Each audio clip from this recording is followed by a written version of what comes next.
Mira qué curioso. Cuando se habla de inmigración, siempre repiten la misma frase.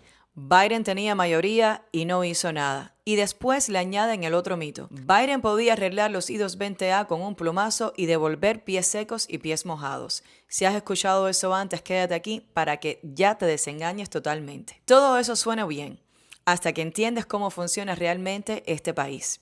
Primero, el mito de la mayoría. Sí, Joe Biden llegó en el 2021 con los demócratas controlando la Cámara de Representantes por pocos votos y un Senado dividido 50-50 con Kamala Harris rompiendo empates. Pero eso no es mayoría suficiente para pasar leyes grandes. En el Senado existe una regla llamada filibuster. Esa regla exige 60 votos para que una ley siquiera avance y llegue a votación. Biden tenía 50, no 60. Y sin 60 votos no hay reforma migratoria.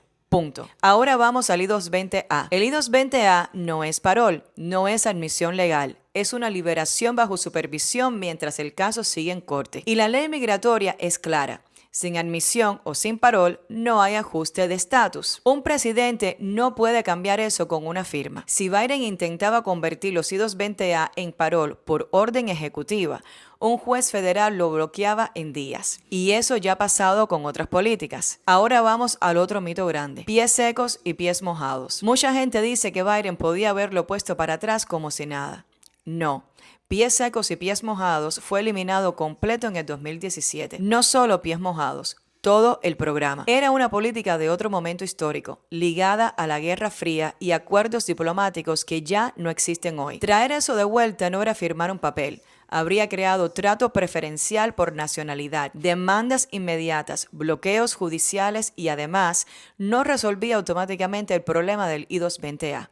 Así que no, Biden no tenía una varita mágica, ni para pies secos y pies mojados, ni para los I-220A. La única vía real era una ley migratoria. Y eso fue exactamente lo que intentó hacer. Desde el primer día de su mandato, Biden presentó una reforma migratoria integral, con camino a la legalización para personas indocumentadas, con casos abiertos en procesos de deportación, sin estatus legal, incluso sin admisión bajo la ley actual. Esa reforma arreglaba exactamente el problema legal que hoy afecta a los I-220A. Pero esa reforma nunca pasó. No porque Biden no quiso, porque el Senado la bloqueó.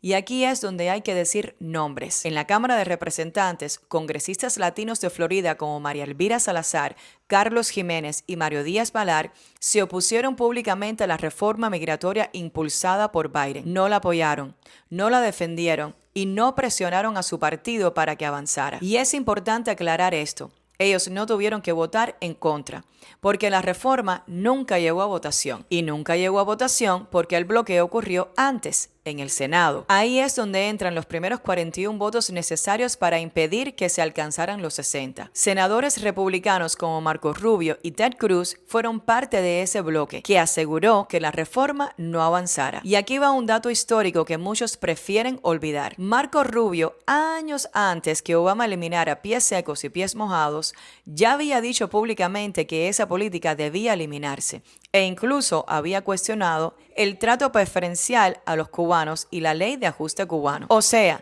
cuando Obama eliminó pies secos y pies mojados en el 2017, Rubio no se opuso. Esa decisión iba en la misma línea de lo que él ya había planteado antes. Así que cuando hoy se culpa a Biden por no ponerlo para atrás, lo que no te dicen es que muchos de los mismos políticos que bloquearon la reforma migratoria ya llevaban años queriendo eliminar esos beneficios. Y todo esto ocurrió después de que Donald Trump pidiera públicamente a los republicanos que no apoyaran ningún acuerdo migratorio que pudiera darle una victoria política a Biden. El resultado fue claro.